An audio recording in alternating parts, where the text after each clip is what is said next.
I'm Amber Backaus. I'm the Director of Government Affairs with the Minnesota Automobile Dealers Association here on behalf of its 384 franchise new car and truck dealers, a couple whom you'll be hearing from today as well. In January, I came before this committee and requested a delay in the launch of MNLARS until all current functionality offered through the legacy mainframe system was available, the system was adequately tested, and disruptions in service would be kept to a minimum.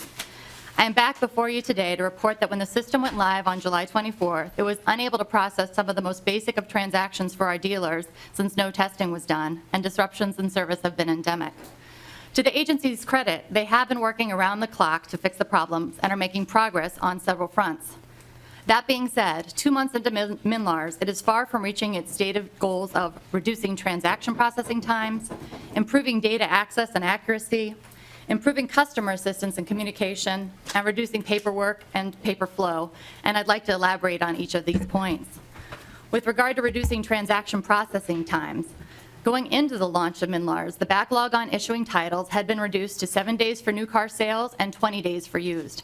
Since MNLARS launched, many of our dealers have yet to see a title produced for a new car sale. Duplicate titles, which a dealer may request for a customer's trade-in at a cost of $17.50 each, have yet to materialize. Some dealers have requests for duplicates lingering from June of 2017. License plates for new customers, which could have been issued in the same day and definitely within the 21-day window that the permits are issued for, are running 45 to 50 days behind, well in excess of the 42-day period DVS granted for temporary permits, leaving many dealers fending off swarms of calls from angry customers and wondering what to do when no plates have arrived within 42 days, since the agency hasn't officially authorized issuance of a third 21-day permit. Furthermore, the glitches in the system significantly slowed the work of deputy registrars, as you've heard. And many deputies with big books of dealer business held off on processing those transactions so they could focus on serving customers at the counter. As a result, many dealers are accumulating $2 late fees, even though the work was submitted to deputies within the statutory window of 10 business days. On the front of improving data access and accuracy, we've heard a number of stories of consumers being over or undercharged during the registration process. Others can speak to the misapplied tab renewal charges, but with regard to vehicle sales, the base value of a vehicle isn't always computing accurately, leading to too much or too little being charged in registration and sales taxes. And in some instances, the proper destination fees are missing. So a customer who lives in a county that institutes a wheelage tax or a city that levies a local government sales tax isn't being charged, shorting the local government of that revenue. Some dealers have also discovered that when they took a trade-in prior to the July 24th MNLARS launch and flagged that vehicle is held for resale, that flag didn't transfer over after the conversion. So customers no longer in possession of a vehicle are angrily calling the dealership to find out why they're being charged tab fees on a vehicle they no longer own. These are major flaws in the system that if a private business had engaged in these practices, the regulators would not look too kindly. So it's frustrating to us in a way that the state's getting a pass that private businesses wouldn't.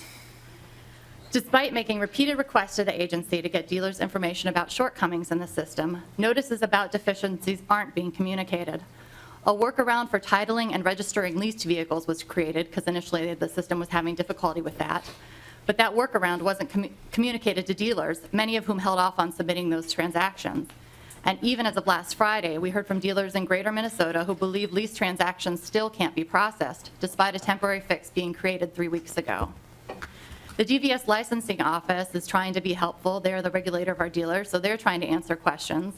But the information they're being provided to our dealers is different from what they're hearing if they do get through on the MNLARS helpline or if they talk to their local deputy registrar. So this is only adding to the confusion about what's working, what's not working, what timeframes are for fixes.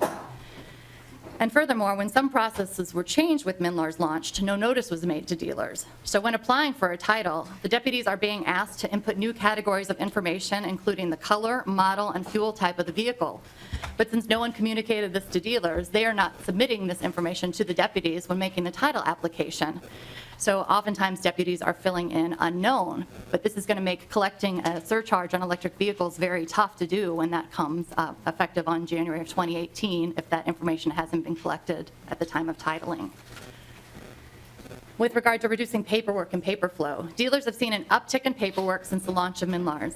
Their title clerks are having to keep track of whether customers have received plates within the first 21-day window, and if not, create and mail out second 21-day permits. And without a functioning electronic vehicle titling and registration system, dealers have to again fill out paper applications to submit to deputy registrars. MNLARS doesn't have a print screen function for our dealers to use either, so they're having to cut and paste records into files to create a proof of transactions that have been initiated. And then they're also spending time chasing a number of other complaints from customers and creating paper trails to cover their tracks to make sure nothing else falls through the cracks. And with me today, I have Kyle Allison of Hopkins Honda and Mike Rader of Sears Imported Autos, who can speak more to the heartburn the MNLARS system is causing not only their customers, but their employees. Good afternoon. My name is Mike Rader. Thank you.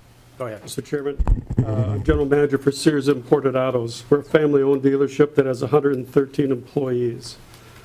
Since MNLARS has rolled out, we have had over 232 transactions resulting in late fees. We're a dealership that averages 190 new and used combined sales a month. Since this has also come out, the new program, we have had to reissue 198 21-day permits, and we're skating the edges here, but we've issued 23 customers their third 21-day permit. We've had over $2,000 in FedEx charges just to keep our customers to get the 21-day permits and take care of them. Our deputy register told us they wouldn't take any of our paperwork dated for August, so we've been trying since then to get our paperwork in, get the transactions taken care of, get their information back to our customers, but everybody is so backed up, we are just not able to take care of the customers. We are averaging so far about 35 to 40 customers a week calling upset, not understanding why they don't get their information. Thank you. Please identify yourself for the record and go ahead. Hi, my name's Kyle Allison. I'm with the Luther Automotive Group. I am the general manager of Luther Hopkins Honda. We've been in business in Hopkins for a number of years. We employ 169 people, and we've had the same problems that Mr. Rader spoke of. We've issued in excess of 300 additional 21-day permits since this has been executed. We've had more than 169 instances of late fees being charged. It's just really been, I can't emphasize strongly enough, though, it's easy to talk about these numbers of 300 additional 21-day permits. But the amount of anguish and time on our customers and our employees has been really hard to deal with, just because it seems that no matter how hard we try to get ahead of it and to call people before these things are going to expire, we're running against the clock, and therefore those people many times are calling us.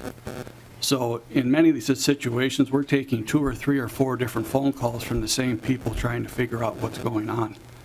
And it just puts an extreme amount of pressure on all of our people, all of our teammates, and everybody who works with us, and not to say that our customers too. The other issue that we seem to really be struggling with is the issue of duplicate titles. I've heard that said before too, is that we no longer have the ability to get a duplicate title sent to the dealership. So therefore, when somebody trades in a car and they do not have their title, they cannot find it. That used to be a one-step transaction for the most part, where we could take care of everything with the customer as they were sitting in front of us. That no longer is the case. So those duplicate titles get sent back to the customer, and then many times they forget what to do with it. They don't remember they were going to get it. They can't figure out why they're getting it. It just creates a lot of unknowns and a lot of problems. And if I summarize what a lot of people have talked about today, it just seems under this new system that many things that were being able to be done in one step are now being done in many steps. And that's kind of the real heart of the problem, because the more steps that get added, of course, the more ambiguity and the more questions that people have as to what's going on with their car. Furthermore, it's for the business, it's difficult when we sell a car and we're not able to answer questions as well as we'd like to because of the system that's in place now and how hard it is for us to communicate with people what's going to happen down the road. And many times they look at us like, you're supposed to be the expert, and in the current situation, we're unable to answer many of those questions. And it's put us in a real tough spot with our guests and our customers that are coming in. Thank you. Thank you for that. As long as we have the dealers up here, I don't know which of you might be able to address this, but could someone address the financial impact to dealers? Certainly, Mr. Chair. Beyond just paying late fees for customers and ordering duplicate titles for customers, trying to help with that, maybe paying for new plates since they're unable to transfer the current plates on a trade-in, there's definitely a financial impact of not being able to get those duplicate titles. While the law doesn't require us to have title in hand when we resell a trade-in, oftentimes your business partners do have expectations that you will have a good title to show proof of ownership within a timely manner. Many of the auction companies around, the wholesalers that our members do business with, require a title to be produced within 21 to 28 days. And because we're not getting those, then you are unable to take those trade-ins and put them on the wholesale market. And I know for some of our smaller dealers, that's creating some significant cash flow issues then, where they're sitting on inventory they can't do anything with, and that's costing them thousands and thousands of dollars.